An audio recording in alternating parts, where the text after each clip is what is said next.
할렐루야. 오늘 예배드리시는 여러분을 주님의 이름으로 환영합니다. 오늘 우리가 하나님 앞에 진심을 다해 예배드릴 때 성부, 성자, 성령 하나님의 은혜와 사랑과 교통하심이 함께하기를 주의 이름으로 축원합니다. 우리 이제 진심을 다해서 우리 삼위일체 하나님의 이름을 찬양하면서 오늘 예배 시작하도록 하겠습니다.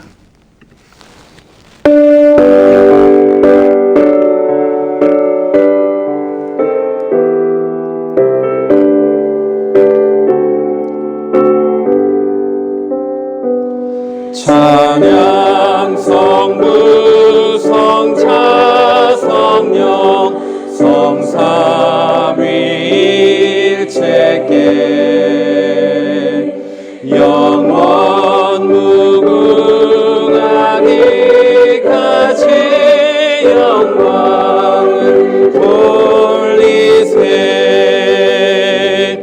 영광을 돌리세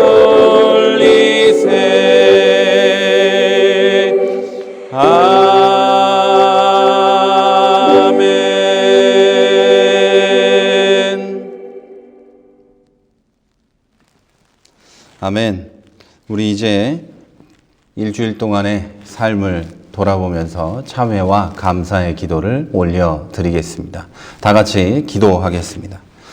은혜롭고 자비로우신 아버지 하나님, 한 주간 있었던 우리의 삶을 돌아보며 기도합니다. 하나님, 우리 가운데 함께 하시고 역사하셔서 한 주 동안 지켜주셔서 그 은혜에 감사하며 주님 앞에 또 기도합니다.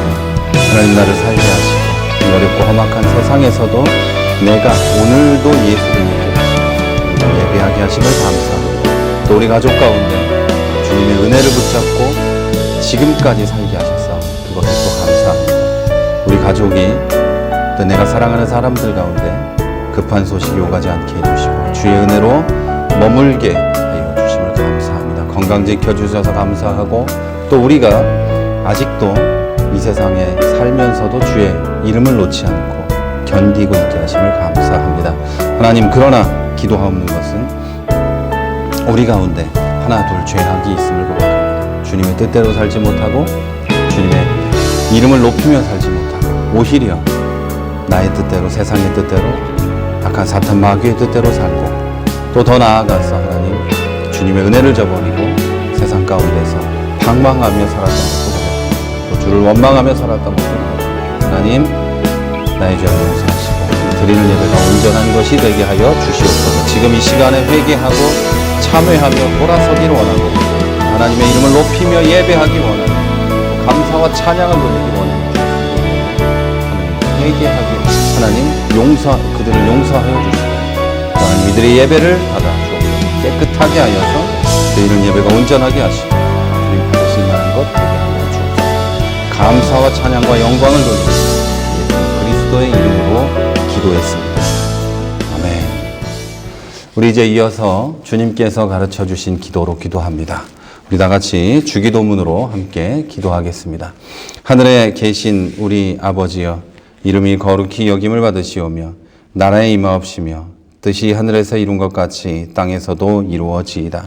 오늘날 우리에게 일용할 양식을 주옵시고 우리가 우리에게 죄 지은 자를 사하여 준 것 같이 우리 죄를 사하여 주옵시고 우리를 시험에 들게 하지 마옵시고 다만 악에서 구하옵소서.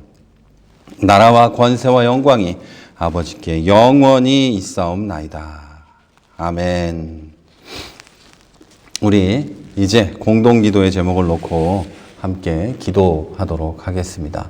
다 아시겠지만 저는 여기서 여러분은 계신 곳에서 하나님께 간절한 마음으로 주보를 참고하시면서 기도하도록 하겠습니다. 다 같이 기도하겠습니다. 하나님, 크신 은혜에 감사합니다. 우리 교회를 여기 세워주시고 이곳에서 예배하게 하시는 것을 감사합니다. 주님의 뜻이 있어서 우리 여기 모여 하나가 되어서 주님께 영광을 돌리고 있습니다. 하나님, 주님의 뜻이 있는 줄 알고 그 뜻에 따를 수 있게 하여 주시옵소서. 또 하나님, 기도하는 것은 우리 교회가 예수 그리스도가 머리가 되는 공동체가 되게 하시고 사람이 머리가 되고 몇 명이 머리가 되어서 휘두르는 그런 교회가 되지 않을 수 있도록 역사하여 주옵소서. 온전히 주님이신 예수 그리스도가 우리의 머리가 되고 그 머리의 지시에 따라 움직이는 지체가 되는 우리들 되게 하여 주시옵소서. 모든 사람이 와서 차별 없이 주님의 사랑과 자기의 사랑과 우리의 사랑을 경험하고 나눌 수 있게 하여 주시고, 그렇게 하나가 되어서 하나님 우리가 사랑할 때에 세상이 우리를 보고 그리스도의 제자인 줄 아는 그런 교회가 되게 하여 주시옵소서. 오늘 우리가 드리는 예배가 하나님을 높이고 성령의 충만한 예배가 되게 하시고 하나님과 우리가 교통하는 귀한 시간이 되게 하여 주시옵소서. 수요일마다 드리는 기도를 통해 하나님 영광 받으시며 우리에게 은혜 주시며 응답 주시는 그런 시간이 되게 하여 주시고, 그래서 하나님 그 기도회가 우리의 간증이 되게 하시고 주님을 만나는 시간이 될 수 있도록 역사하여 주옵소서. 또한 모든 성도가 깨어서 근신하게 하시고 모든 어려움을 이길 수 있는 그런 우리들이 될 수 있도록, 유혹을 이길 수 있는, 세상을 이기는 우리들이 될 수 있도록 역사하여 주시옵소서.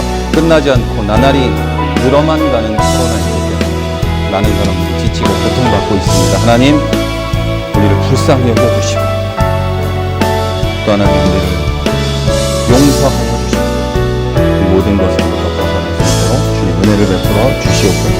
확진자를 빨리 고쳐주시고 하나님 빨리 치료제가 개발되게 하시고 백신이 개발되어서 하나님 우리가 그것들을 쓸 수 있도록 역사하여 주시옵소서. 그러나 하나님 백신과 치료제가 무기가 되지 않게 해주시고 인류에다 남아있기를 주님 인류에가 없다면 사랑을 부어주셔서 우리가 서로 사랑함으로 그것을 공동체로 사용할 수 있도록 역사하여 주시옵소서. 나아가 많은 교회들이 고통받습니다. 어려움을 당합니다. 문을 닫습니다. 하나님 불쌍히 주시고 하나님의 확신의 은혜와 위로를 우리에게 부어주시옵소서. 지금 이때 그리스도의 몸된 공동체인 교회가 더욱 사랑하게 하시고 삶과 협력하게 하시고, 그래서 하나님 교회는 서로 사랑하게 하시고 우리는 그 사랑을 세상에 나가서 이동할 수 있도록 역사하여 주시옵소서. 하나님 빛과 소금의 역할을 잘 감당하는 우리가 역사하시고 인도하실 주님 예수님 이름으로 기도했습니다. 아멘. 감사합니다. 하나님께서 우리의 모든 기도를 다 들어 응답하신 줄로 믿습니다. 우리 이제 서로 너는 시냇가에 심은 나무라 함께 부르며 축복하며 찬송합니다. 온라인 예배를 드리면 앞에 아무도 안 계셔가지고 약간 뻘쭘하긴 합니다만 그래도 여러분 얼굴들 생각하면서 오랫동안 못 뵌 분들 생각하면서 찬송하면 오히려 더 기쁜 그런 마음이 들 때가 있습니다. 우리 서로 못 보고 있지만 서로 기쁜 마음으로 찬송하고 서로에게 하나님의 은혜가 임하기를 간절히 바라는 마음으로 너는 시냇가에 심은 나무라 함께 찬송하겠습니다.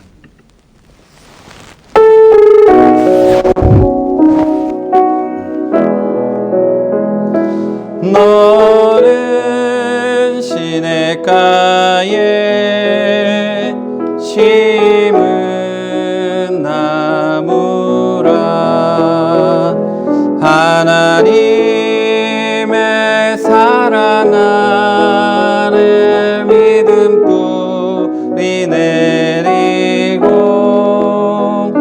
주의 뜻대로 항상 살리라. 저를 쫓아 구원 열매 맺으면 아멘. 주의 영화로운 빛 너를 보아리니 주의 뜻대로 항상 살리라.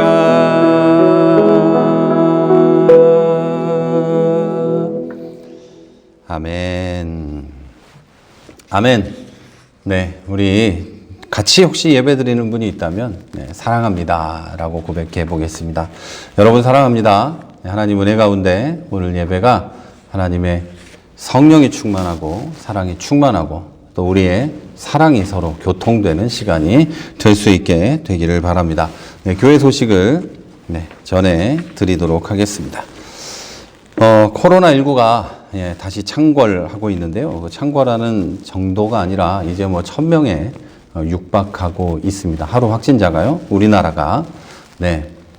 하루에 1000명이면 그것에 비해서 숨어 있는 확진자들도 한 3배 정도 된다고 얘기를 들었습니다. 그렇게 보면 뭐 3000여 명이 감염되고 있고 또 어디서 어떻게 숨은 그런 확진자들이 나올지 모르는 상황에 우리가 놓여 있습니다. 자, 여러분 모두 건강에 유의하시기 바랍니다. 가능하다면 자꾸 그렇게 이 연세가 많으신 분이라든지 또 주변에 있는 건강이 좋지 않은 분들은 가능하면 만나지 마시고 또 가능하면 전화나 문자 이런 걸로 안부를 받으시기를 바랍니다. 그게 정부의 어떤 지침이고요. 정부의 권고이고 저도 그렇게 여러분께 권고를 드립니다. 우리 교회는 공동체 성경 읽기를 진행하고 있습니다. 어느덧 창세기를 거의 다 읽었는데요. 여러분 계속해서 동참해 주셔서 이 공동체 성경 읽기가 여러분 은혜 가운데 진행되고 같이 성경 읽는 것의 기쁨 그리고 하나님의 은혜가 저와 여러분에게 우리 교회에 함께하게 되기를 바랍니다. 빼먹지 마시고 같이 꼭 해주시고요. 교회와 여러분과 형제 자매를 위한 기도를 멈추지 마시고 항상 기도해 주시기 바랍니다. 여러분 시간이 나실 때 그리고 정해진 기도의 시간에 꼭 해주시기를 바랍니다. 세월이 악하고 때가 가까웠습니다. 다 아시겠지만 저는 종말론 어떤 그 세대주의 종말론주의자는 아닙니다. 그러나 세대의 어떤 징조를 보건대 성경에 써 있는 징조를 보고 예수님이 말씀하신 징조를 볼 때 때가 멀지는 않은 것 같습니다. 그러니 여러분과 우리 교회와 자녀들 또 위해서도 함께 기도해 주십시오. 우리 침례교회는 사무처리회라는 것을 합니다. 연말이 되면 1년을 돌아보면서 또 사무처리회도 하고 교회에 1년을 결산하고 또 회의도 내년을 계획하고 하는데 우리가 함께 모일 수 없는 이런 상황에 있기 때문에 굉장히 지금 늦어지고 있습니다. 작년부터 했어야 될 일들이 창립 예배를 드리지 못해서 늦어지고 또 여기까지 또 오게 되었는데 하나님의 계획이 있으시리라고 저는 믿습니다. 그래서 또 코로나19가 진정되고 또 우리가 함께 모여서 예배 드릴 수 있는 날에 사무처리회를 열고 또 우리 교회가 하나님께 영광 돌릴 수 있는 방향으로 나아갈 수 있게 되기를 바랍니다. 네, 오늘 여러분께 드릴 교회 소식은 이게 다가 아니고요. 12월 27일 날이 주일인데요. 우리가 가능하면 그날은 웬만하면 교회에 모여서 함께 예배 드릴 수 있으면 참 좋겠습니다. 여러분 위해서 기도해 주십시오. 교회는 방역 조치도 잘하고 있고 우리가 마스크 쓰고 예배만 드리고 이렇게 돌아가면 괜찮을 것 같아요. 그날 성탄절 예배 마지막 주일 예배 이렇게 모아서 이렇게 다 이렇게 하려고 하거든요. 여러분 기도해 주시고 꼭 함께 모여서 기도할 수 있도록 여러분 예배 드릴 수 있도록 기도해 주시고 여러분 각자 개인의 기도할 제목들이 있으실 겁니다. 우리 여러분 기도할 제목들도 저에게 알려주시면 같이 기도하도록 하겠습니다. 그리고 우리 여러분께 기도를 부탁드리고 싶은 것은 우리 한선영 집사님의 시어머님 되시죠? 어르신께서 몸이 좀 힘들고 불편하셨는데 많이 나아지셨대요. 그런데 여러분 그래도 위에서 함께 기도해 주시기를 바랍니다. 저도 기도하고 있고 모두 다 기도하고 있는데 여러분들도 같이 함께 열심히 기도해 주시기를 주의 이름으로 부탁을 드립니다.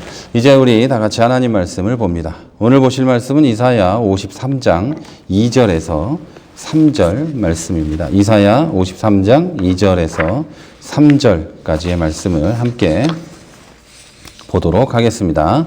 제가 읽고 여러분도 같이 이렇게 합독할 수 있으면 좋겠습니다. 같이 보겠습니다. 그는 주 앞에서 자라나기를 연한 순 같고 마른 땅에서 나온 뿌리 같아서 고운 모양도 없고 풍채도 없은즉 우리가 보기에 흠모할 만한 아름다운 것이 없도다. 그는 멸시를 받아 사람들에게 버림받았으며 간고를 많이 겪었으며 질고를 아는 자라. 마치 사람들이 그에게서 얼굴을 가리는 것 같이 멸시를 당하였고 우리도 그를 귀히 여기지 아니하였도다. 아멘. 오늘 보신 이 이사야 53장은 여러분이 다 아시는 대로 예수 그리스도에 대한 예언입니다. 예수 그리스도께서 얼마나 보기 좋지 않은 모습으로 이 세상에 오실지, 그래서 흠모할 만한 것이 하나도 없고 많은 사람들이 그를 무시하고 그래서 얼굴을 가리고 막 이렇게 그가 당하는 고난과 그가 당하는 그런 모습을 보고 얼굴을 가리게 되고 또 멸시를 또 그가 당할 거라는 거, 그걸 예언한 하나님의 말씀입니다. 그리고 이 예언대로 예수 그리스도께서는 이 세상에 오셨고 그 예언은 완전하게 성취되었습니다. 다시 말씀드리면 예수님은 이렇게 고난당하시고 이렇게 무시당하시고 멸시당하시고 사람들이 얼굴을 돌릴 만큼 그런 일을 당하시면서 이 세상을 살다가 십자가에 못 박혀 돌아가시고 부활하시고 이제는 하나님 우편에 앉아서 계시는, 영광스러운 자리에 계시는 줄 믿습니다.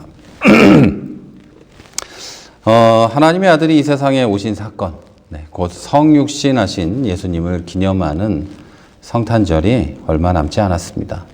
올해는 코로나19로 어려운 상황이지만 많은 교회와 성도들은 그날을 기다리면서 예수 그리스도의 성육신에 감사하고 또 다시 오실 예수님을 기다리는 시간을 보내고 있습니다. 대강절 기간을 보내고 있죠. 교회 밖에 사람들도 코로나19라는 이 초유의 사태 때문에 다른 해보다는 좀 잠잠하긴 하지만 그래도 성탄절 특수를 기대하고 또 화려한 이벤트를 계획하고 젊은이들은 이날을 혼자 보내게 될까 봐 가슴을 졸이고 있습니다. 자, 이렇게 성탄절은 믿는 사람이나 그렇지 못한 사람이나 좋은 날, 화려한 날, 추억을 남겨야 되는 날, 이런 날로 인식이 되고 있습니다. 자, 하지만 성탄절을 그렇게 화려하고 멋진 날이라고 보기에는 아쉬움이 좀 있습니다. 성탄절의 화려함은 사람의 눈과 마음의 기쁨을 위한 것이지 예수님과는 상관이 없는 경우가 많이 있습니다. 우리 동네 아파트마다 아파트 정문에 이렇게 또 아파트 안에 정원에 성탄절 장식을 해놨어요. 잘 보면 거기 예수님은 없습니다. 참 재밌죠? 루돌프도 있고 썰매도 있고 별도 있고 별게 다 있는데 예수는 없어요. 예수님과 상관없는 경우가 많이 있죠. 사람들이 성탄절을 기다리는 것도 예수와는 상관없이 즐거운 날을 보내기 위해서 성탄절을 기다리게 되죠.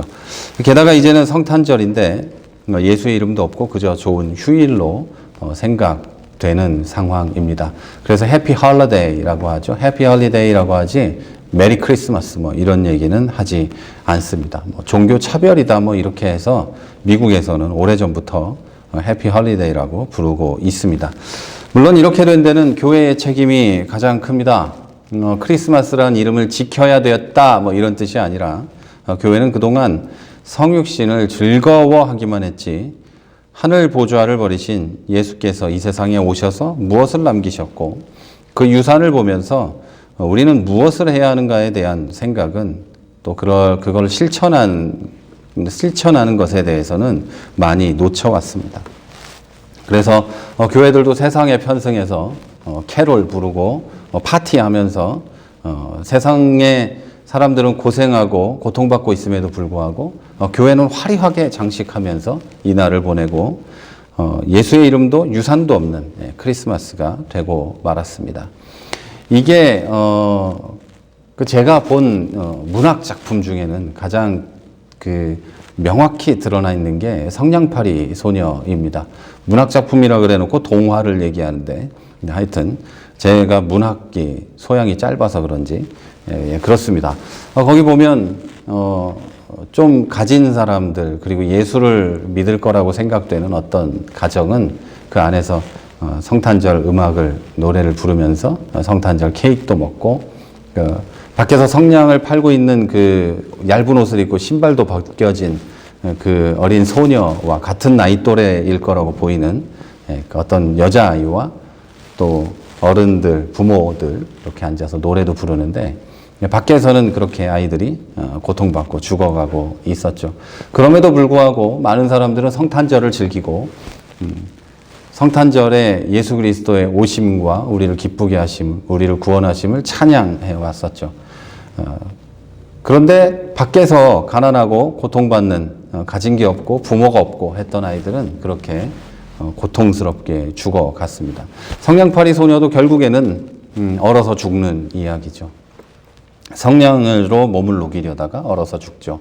성냥으로 몸을 녹이게 된 것은 성냥을 못 팔고 다시 돌아갔다가는 자기에게 성냥을 팔게 시킨 아이의 노동을 착취하고 있는 그 아저씨에게 매맞을 것이 뻔했기 때문에 밖에서 몸을 녹이다가 그렇게 얼어 죽고 마는 이야기입니다. 사람들은 기독교가 번성하면 번성할수록 교회에 많은 사람이 모이면 모일수록 교회는 화려하게 치장되고 예쁘고 아름답게 이렇게 했었지만 밖에 있는 사람들에 대해서는 잊어왔었습니다.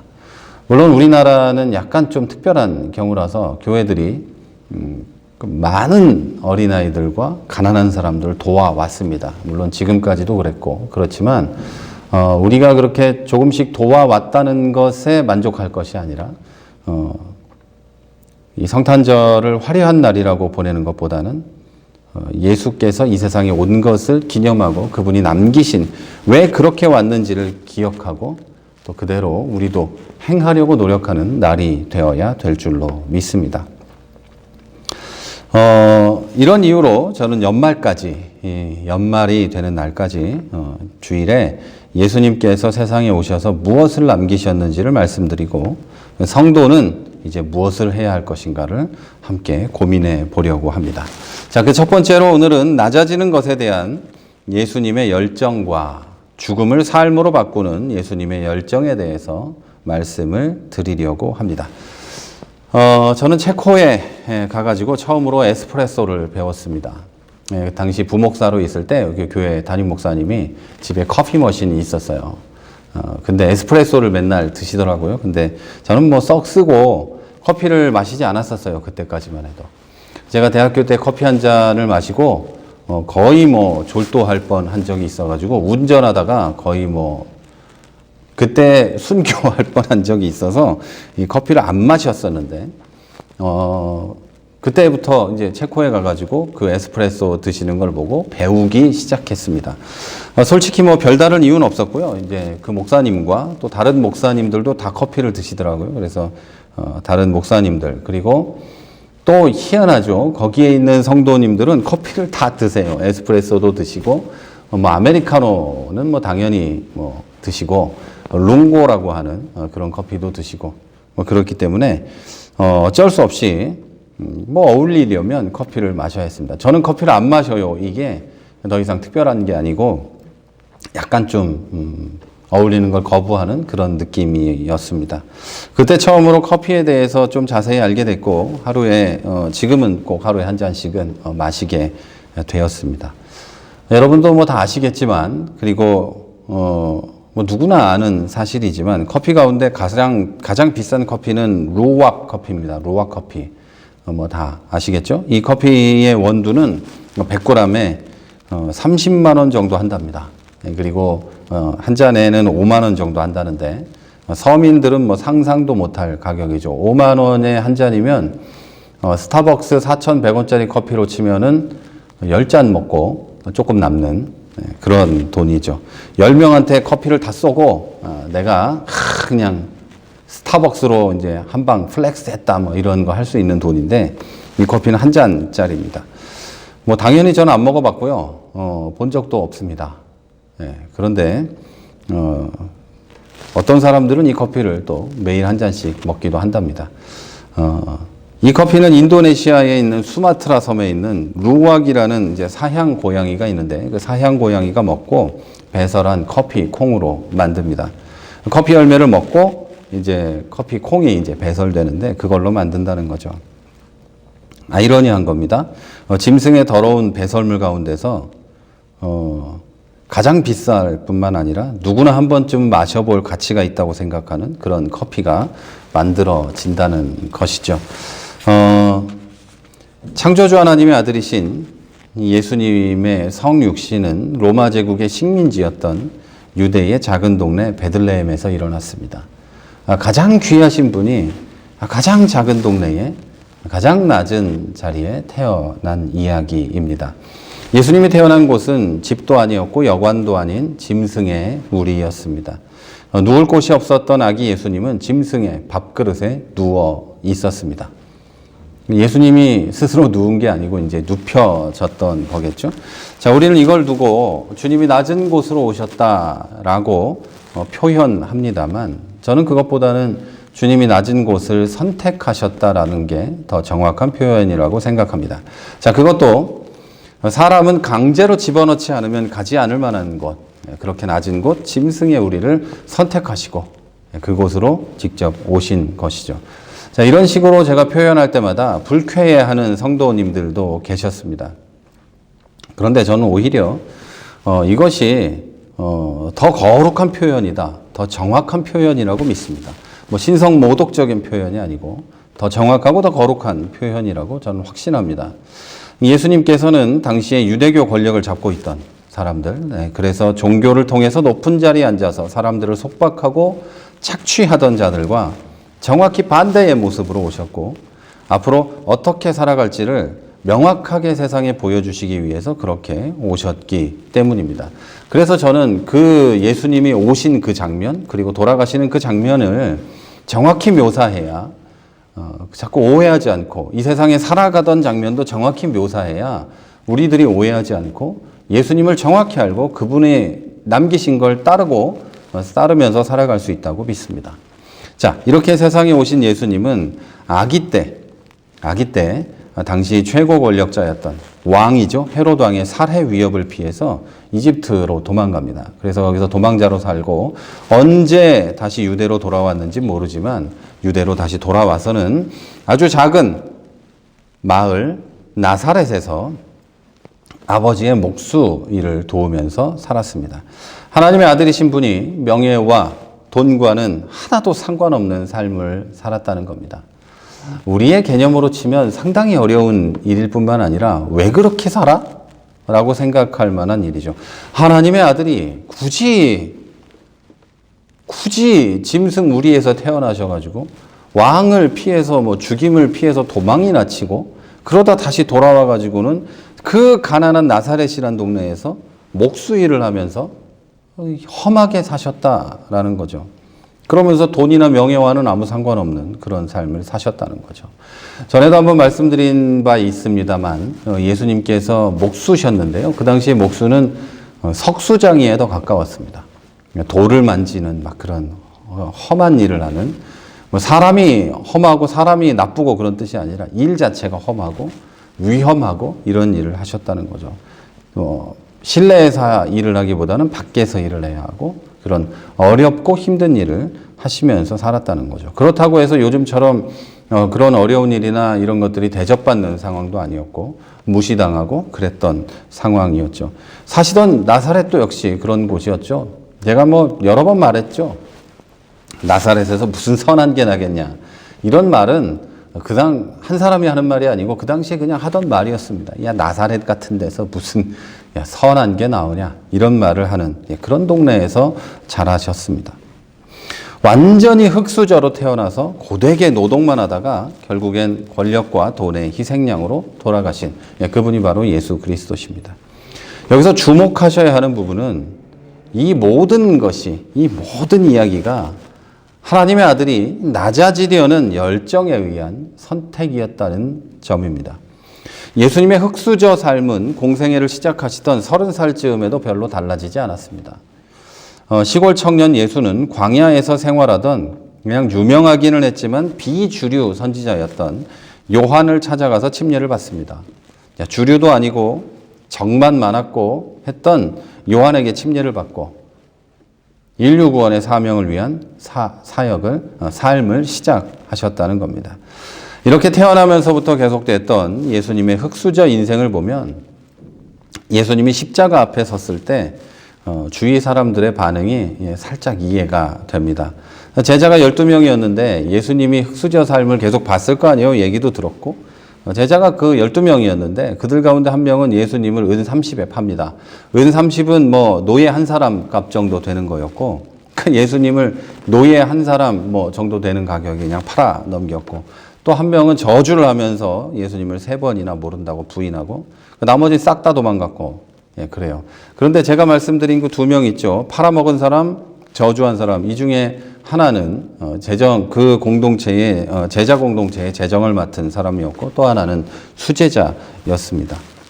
이 사실로 미루어 보면 이 두 사람은 모든 이의 인정을 받고 예수님의 총애를 받았다는 걸 알 수 있는데, 그 둘도 그렇게 했어요. 예수님의 과거를 돌아보면, 태어나서면서부터 지금까지 과거를 돌아보면 그렇게 어렵게 사셨고, 거기다 다시 뭐 부유함이나 권력이나 갖고 싶은 생각도 없고, 그런 분이 십자가 앞으로 나아가는 걸 보고 이들은 그런 선택을 했을 수 있다라는 거죠. 잘했다는 게 아니고요. 그럴 수 있지 않았을까라고 이해가 된다라는 뜻입니다. 물론 여러분, 나머지 제자들도 다 도망쳤고요. 한 명만 가족들과 함께 십자가 옆에 있었습니다. 딱 한 명이죠. 심지어 예수님이 십자가에 못 박히신 곳 골고다는 당시 예루살렘의 쓰레기 하치장이었습니다.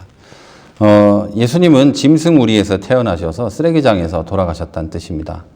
여러분이 이 사실을 정확히 아셔야 됩니다. 이건 과장이 아니라 모두 사실입니다. 역사적 사실이에요. 이제 예수님의 공생의 3년을 좀 더 자세하게 살펴보겠습니다. 자, 한마디로 유대인들이 쓰레기 취급하는, 죄인이라서 상종도 하지 않는, 밥도 같이 먹지 않는 그런 사람들과 함께 보낸 3년이었습니다.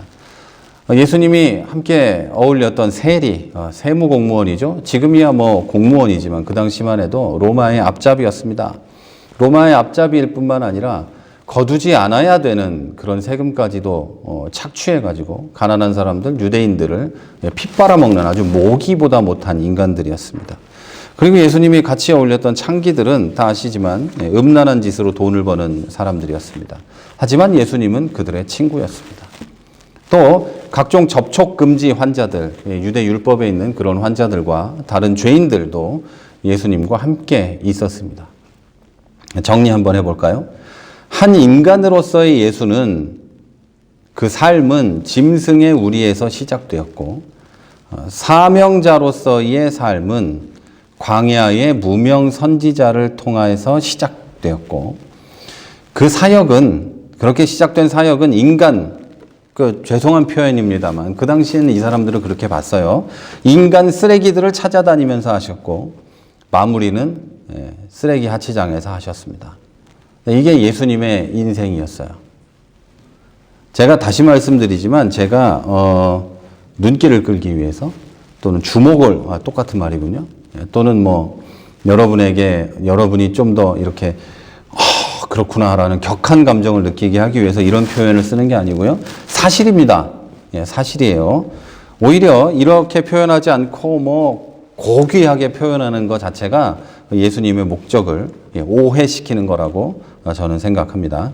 자, 이런 예수님의 삶은, 이렇게 예수님이 직접 선택하셔서 살아가셨던 그 삶은 우리에게 무엇을 시사할까요? 소위 거룩한 삶이나 한 명의 종교인으로서 존경스러운 삶이나 성공자로서 본받고 싶은 삶을 선택하고 사셔도 되는데, 예수님은 충분히 그런 능력이 있으셨는데 왜 그러지 않고 이런 삶을 선택하고 그렇게 힘들게 사셨을까요? 바로 하나님의 열정을 보여주기 위해서입니다. 이 열정이라는 게 성공하기 위한 욕망, 이런 것이 아니고 하나님의 뜻 안에서, 하나님 자신의 그 인류를 향한 뜻 안에서 가진 열심, 이런 걸 말하는 겁니다. 하나님은 금이 아닌 흙으로 사람을 만드시고 세상에 가장 약하고 연약한 민족이었던 이스라엘을 택하셔서 자기 민족을 삼으십니다. 하나님은 그렇게 낮은 자를 높이 올리시는데 그런 열정을 말하는 겁니다.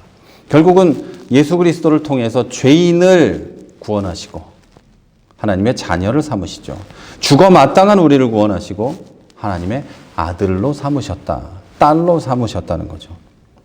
하나님은 그걸 위해서 예수를 이 세상에 보내셨고, 예수는 그렇게 사심으로 우리에게 하나님의 열정이 그리고 하나님의 뜻이 가능하다는 것, 그리고 하나님은 그런 마음을 가지신다는 것, 고귀하게 사는 것, 사람들이 보기에 고귀한 것, 또 높아지는 것, 많이 가지는 것, 종교적으로 어떤 위치에 놓이는 것, 올라가는 것, 이것이 아니라 하나님은 겸손하고 낮은 자, 죄를 고백하는 자, 무릎 꿇는 자, 나는 죄인이라고 말하는 자, 나의 죄를 충분히 아는 자, 나의 상황을 충분히 아는 자, 그런 사람들을 높이신다는 것.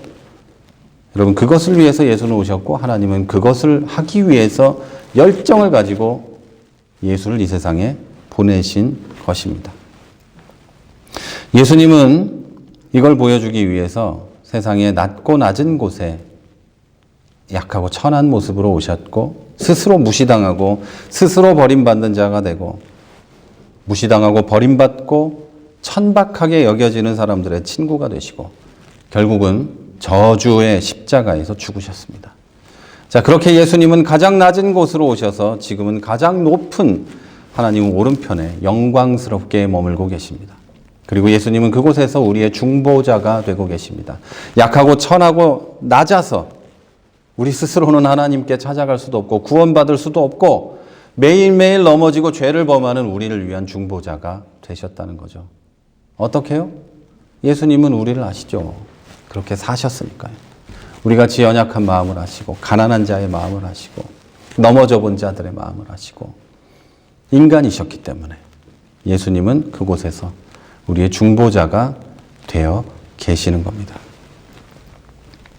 그리고 그렇게 하심으로 보잘것없는 우리도 그 영광스러운 자리에, 부활과 천국의 영광에 동참할 수 있는 길을 열어 놓으신 겁니다. 예수님을 만난 사람들도 그렇게 되었습니다. 사마리아의 남편이 여러 명이었던 여성이 하나 있었죠. 그 여성도 예수를 만나고 완전히 변화되어서 고귀하게 되고 하나님의 영광에 동참할 수 있게 되었습니다. 7 귀신이 들렸던 막달라 마리아, 예수를 알고 변화되었죠. 어부로 민족의 반역자로 살던 사도들, 어부였고 민족의 반역자 세리로 민족의 고열을 빨던 사람들로 살던 사도들, 이들이 변화되었고 예수님의 원수 사도 바울도 그 영광에 동참할 수 있게 됐습니다. 지금도 예수를 만나면 여러분 삶에서 가장 연약한 것, 무시당하고 버림받아 마땅한 부분이 가장 강하고 가장 빛나고 가장 소중한 것으로 바뀌게 됩니다. 이것이 이것으로 교환되는 것이 아니라 완전히 새로운 사람으로 변화되어서 영광스러운 자리에 올라갈 수 있는 고귀한 존재가 된단 말입니다. 그러나 그렇게 되기 위해서는 낮아짐과 겸손함과 하나님 안에서의 나 자신을 정확히 아는 그런 것이 필요하죠. 지금 말씀드린 사람들이 그렇게 했던 사람들이죠. 사람들은 가진 게 없이 태어나면 아무것도 할 수 없다고 말하는 세상이 되었습니다. 개천에서 용나는 건 불가능한 세상이죠. 아까 말씀드렸지만 나사렛에서 어떤 선한 게 나올 수 있겠느냐라는 말도 그런 것과 똑같은 겁니다. 그 당시에도 그런 신분산승은 안 되는 일이었던가 봐요. 자, 교회 안에서도 모태신앙, 목사 자녀, 장로, 권사, 아들, 딸이 득세를 하니까 배경과 돈이 없으면 참 어려운 세상인 건 틀림없습니다. 우리 목사가 돼보면 여러분 더 잘 아시는데 목사 아들하고 목사 아들이 아닌 거하고는 하늘하고 땅 차이입니다. 가는 길이 달라요.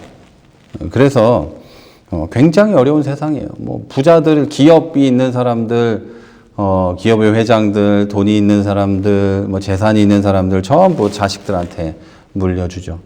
그러다 보니까 부는 대물림되고 반면에 가난도 역시 대물림되는 그런 세상에 살고 있습니다. 이것이 역전되질 않아요. 역전되질 않아요. 그것이 역전되려면 지식이 있어야 되는데 우리나라에서는 지식을 쌓아가는데도 돈이 필요합니다. 그냥 일반적인 공부만 해가지고는 불가능한 그런 상황이죠. 자, 여러분, 그러나 하나님의 사람들이 하나님의 사람으로서 하나님의 일을 감당하려고 할 때는 배경과 소유는 하나도 중요하지 않습니다. 하나님의 아들이신 예수께서 사역을 위해서 물질과 배경이 필요했다면 그런 게 필요하다고 느꼈다면 나사렛 목수의 아들로 태어나서 가난과 노동 속에 사시다가 십자가에서 돌아가셨겠습니까? 하나님의 아들이신데 세상에서 세상에 내려가서 일을 하려고 생각을 해보니까 돈도 필요하고 배경도 필요하겠어. 내가 로마 황제의 아들로 태어나야겠다. 이렇게 생각하지 않았겠습니까? 그리고 돈을 또 생각해 보니까 솔로몬의 가진 거에 한 100배는 있어야 되겠다. 그렇게 생각하지 않았겠습니까? 그러면 예수님은 가지고 싶다면 다 가질 수 있었죠. 그런데 예수님은 그렇게 하지 않으셨습니다. 예수님은 일부러 낮은 곳에 오셨고, 그리고 하나님이 연약한 자를 구원해서 높은 자리에 세워주신, 높이 올려주시는, 하나님의 자녀로 만들어주시는 그 열정을 보이시기에는 그보다 좋은 게 없었어요. 가장 좋은 걸 선택하신 거죠. 낮아지는 것. 그리고 예수님은 그것으로 하나님의 열정을 보여주신 겁니다. 성경은 이걸 두고 복음이라고 말합니다. 기쁜 소식이라고 말합니다. 가진 자와 무언가를 할 수 있는 지식과 능력을 가진 사람들만 이 복음을 이해하고 그렇게 돼서 하나님의 자녀가 될 수 있다면 그건 복음이 아니죠. 우리도 알 수 있어야지. 글을 모르는 사람도, 말을 잘 못하는 사람도, 귀가 어두운 사람도 알 수 있어야죠. 그게 복음이죠. 그래서 예수님은 조금 전에 말씀드린 대로 가장 낮은 곳에 오셔서 가장 악하고 연약한 사람들의 삶을 경험하시고 그들과 동행하셔서 하나님의 열정을 이 세상에 보여주신 거죠. 다시 말씀드리지만 이것이 바로 복음입니다. 여러분, 우리는 성경을 한 가지 말투와 한 가지 문체로 된 번역본으로 보고 있잖아요. 네, 그렇죠? 그래서 참 아쉬운 게 많아요. 여러분이 만약에 원어를 조금 이해하시고 그래서 같이 원어로, 저도 잘 모릅니다만 저는 그래도 연구를 하면 할 수 있잖아요. 그런데 여러분은 굳이 그렇게 하실 필요가 없으니까 성경을 원어로 보지 않습니다만 성경을 읽다 보면 원어를 조금 이해하면 예를 들어 누가복음 같은 이제 성경은 1장부터 이제 누가복음의 1장부터 4장까지가 아마 누가가 데오빌로에게 이제 인사하고 그런 내용인데요. 그 내용이 우리말로 하면 우리 중에 이루어진 사실에 대하여 처음부터 목격자와 말씀에 일꾼된 자들이 전하여 준 그대로 내력을 저술하려고 붓을 든 사람이 많은지라 이렇게 써 있는데 원래 원어로 보면 많은 학자들이 얘기할 때는 이게 정말 고급스럽고 문학의 정수이며 그렇게 표현합니다. 엄청난 그런 걸 가지고 있는 거라는 이야기예요. 그런데 데오빌로 각하에게 써 보내는 그런 거였기 때문에 이 부분은 굉장히 그 아름다운 그런 미사 여구와 문체들로 쓰여 있어요. 누가는 또 많이 배운 사람이었고 그러니까 이렇게 쓸 수 있었겠죠. 그런데 5절부터 끝까지 보면 코이네 헬라어로 기록이 돼 있어요. 코이네 헬라어는 여러분 그 당시에 시장 바닥에서 쓰는 언어였어요. 그러니까 누구나 알아들을 수 있는, 누구나 보면 예수님이 이렇게 사셨구나라는 걸 알 수 있는, 그렇게 기록되어 있다는 거예요. 자, 여러분, 복음은 이런 식으로 누구나 알 수 있고 누구나 들을 수 있고 누구나 예수의 삶을 보면 아하, 이런 거구나 라고 깨달을 수 있게 우리에게 주어졌습니다. 죄인을 의인으로 만드는 복음, 가난한 자를 부유하게 만드는 복음이에요. 나는 하나님께서 주신 사명을 감당하기에 가진 것도 없고 배경도 좋지 않고 나는 상황도 그렇고 그런데 내가 어떻게 그런 걸 할 수 있겠어요? 나 같은 사람이 어떻게 그런 고귀한 예수를 믿을 수 있겠어요? 천국이 좋다는 건 알지만 나같이 연약한 자가 어떻게 천국에 갈 수 있겠어요? 언감생심 그걸 어떻게 꿈꿀 수 있겠어요? 라고 말할 때 우리는 항상 이렇게 얘기할 수 있는 거예요. 예수는 당신보다 더 낮은 곳으로 오셨으며 예수는 모든 사람보다 더 버린 자가 되셨으며 그 예수님은 가난한 자와 병든 자와 창기와 세리와 함께 이 세상을 살다가 가셨다. 그리고 그렇게 당신을 구원하셨다. 그리고 그렇게 당신이 하나님의 자녀가 되어서 당신도 다른 사람에게 그런 복음을 전하게 되기를 원하신다. 이렇게 말할 수 있게 되는 거죠. 우리가 아무리 낮아도, 우리가 아무리 연약해도 그것과 상관없이 우리는 복음을 가졌기 때문에 하나님을 영화롭게 할 수 있고 나도 그 영광에 참여할 수 있게 되었다는 것을 믿으시기를 바랍니다. 자, 사랑하는 모자이크 교회 성도 여러분, 예수님은 하나님의 구원의 열정을 보이기 위해서 흠모할 것이 하나도 없는 모양으로 이 세상에 오셨습니다. 그리고 지식이나 물질이나 부모의 배경이라도 있어야 구원받을 수 있다는 당시 사람들의 가치, 그리고 지금 세상의 가치를 뒤집어버리는 구원의 복음을 우리에게 주셨습니다. 그것은 바로 사람이 가진 어떤 것도 하나님을 기쁘시게 할 수 없고 가장 낮은 곳에 오셔서 가장 비참한 삶을 살다가 가장 비참하게 죽으신 예수 그리스도를 믿는 그 믿음만 하나님을 기쁘게 할 수 있다는 것입니다.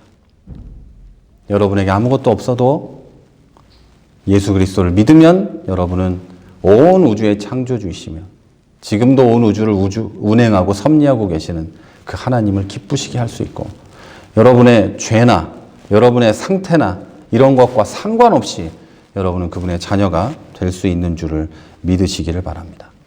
자, 우리가 이런 복음으로 산다면 이 복음이 실제로 내 안에 내 삶의 경험이 되면 하나님은 우리의 모든 것도 뒤집어 놓으실 겁니다. 우리의 가치관과 삶의 방식을 뒤집어 버리실 겁니다.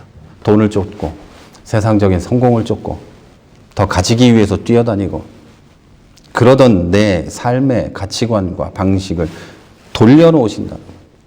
흔들어 엎어버리신다는 거예요. 지진이 일어나는 것처럼 앞과 뒤가 뒤바뀌는, 땅 속에 있던 게 솟아나오고 땅 위에 있던 것이 가라앉아버리는 그런 역사가 일어난다는 거예요.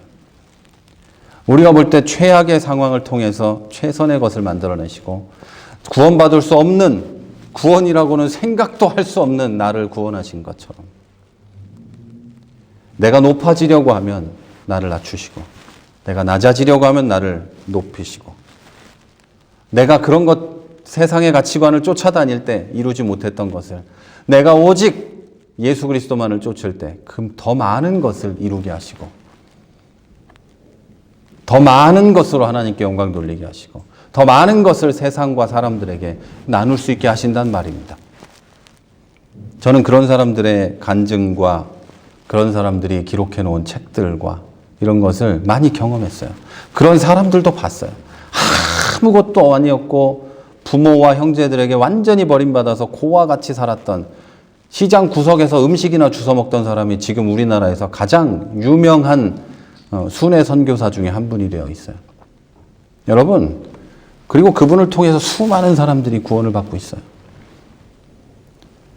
그러나 좋은 가정에서 좋다는 말은 물질이 많고 사회적으로도 높고 풍부한 그런 가정에서 태어나 괜찮은 지식을 배우고 하면서도 하나님의 가치를 따르지 않고 예수 믿는 가정이지만 그것보다 다른 것을 쫓아다니며 살았던 그런 사람들은 한없이 낮아졌다가 그것을 고백하면서 다시 하나님께 돌아오는 것들도 많이 봤어요.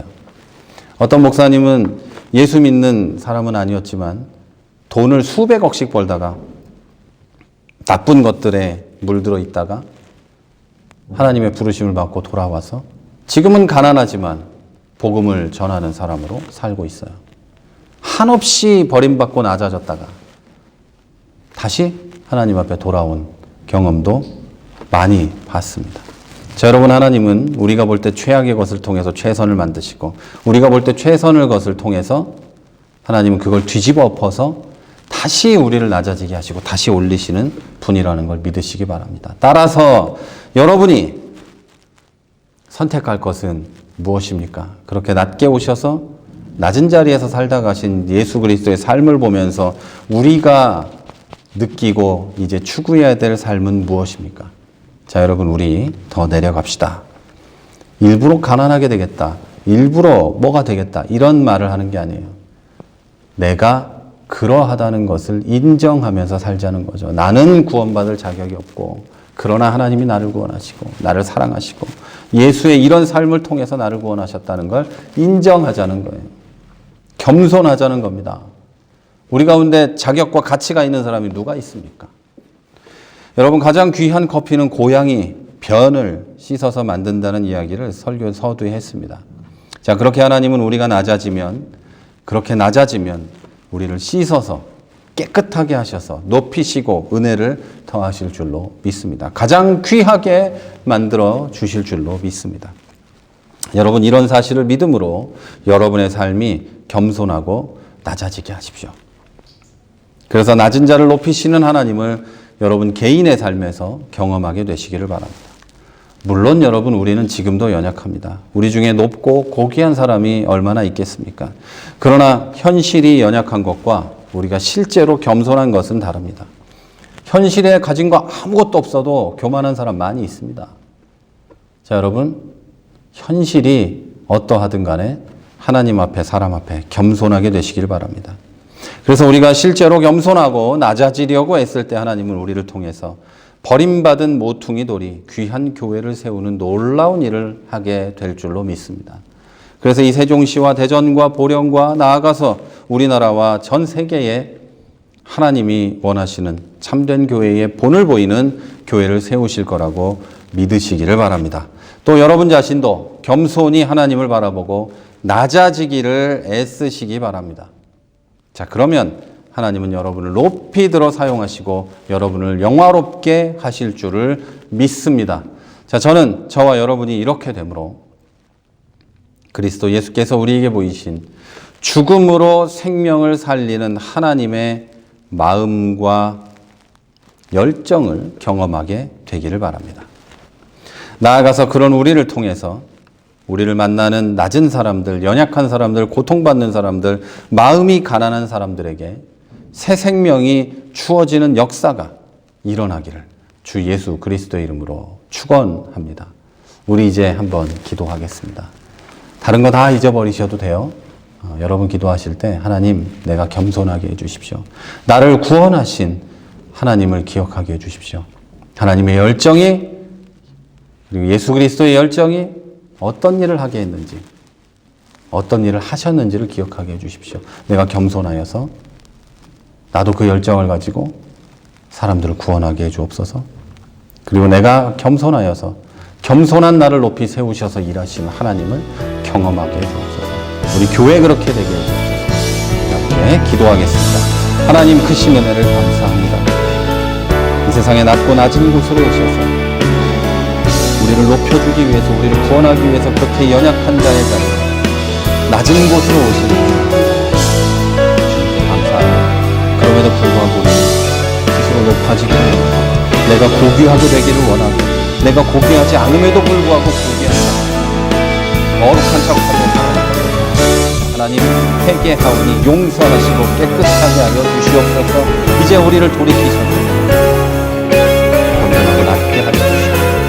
낮은 자의 자리에서 살고 낮은 자의 자리에서 복음을 들고 나아갈 수 있도록 주님 너무나 겸손히 나아갈 때 내 복음이 세상에 선포되고 내 주위에 선포되고 내 사랑하는 자들에게 내가 더 겸손하여서 예수의 삶을 본받음으로 우리 가정의 구원을 하시고 내 이웃을 도와주시고 내가 하나님 나의 상황과 상관없이 하나님을 믿고 내가 고귀하다면, 내가 높다면, 내가 가진 게 많다면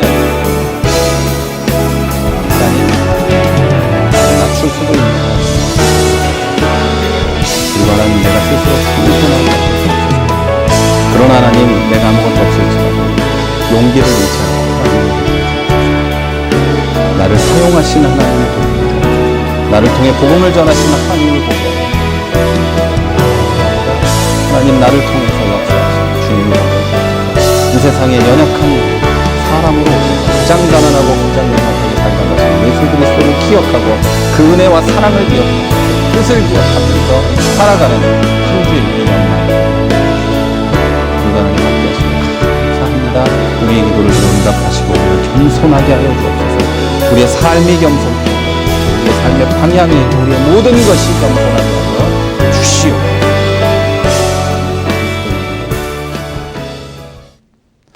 사랑과 은혜가 충만하신 하나님, 오늘도 우리 각자 자리에서 예배를 드렸습니다. 하나님, 어느 곳에 예배를 드리든 주님이 함께 하신 줄 믿사오니 이제 성령으로 충만하게 하여 주시옵소서.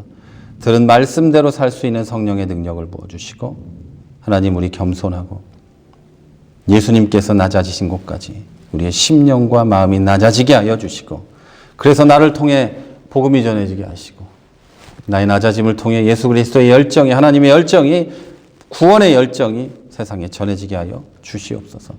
내 상황과 상관없이 일하시는 하나님을 기억하게 하시고, 내가 부유하거나 내가 가난하거나 지식이 많거나 지식이 없거나 어쨌든 나를 통해 일하시는 하나님을 기억하게 하시고, 나에게 복음이 있사오니 이 복음을 들고 나가겠다는 마음으로 겸손히 주의 일을 감당하는 주의 자녀들 되게 해 주옵소서.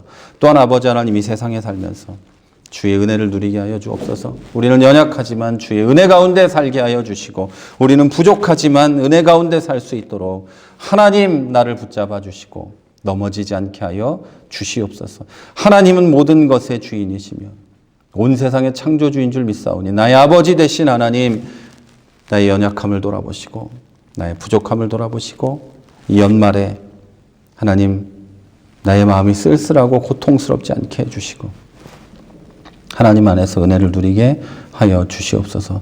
각각의 가정마다 하나님 은혜 주시고, 가정마다 주님 주시는 사랑과 평화가 있게 하여 주시고, 하나님, 그리스도인인 우리들이 겸손히 가족들을 섬기고 가족들에게 하나님의 은혜를 전해줄 수 있도록 주님 역사하여 주시옵소서.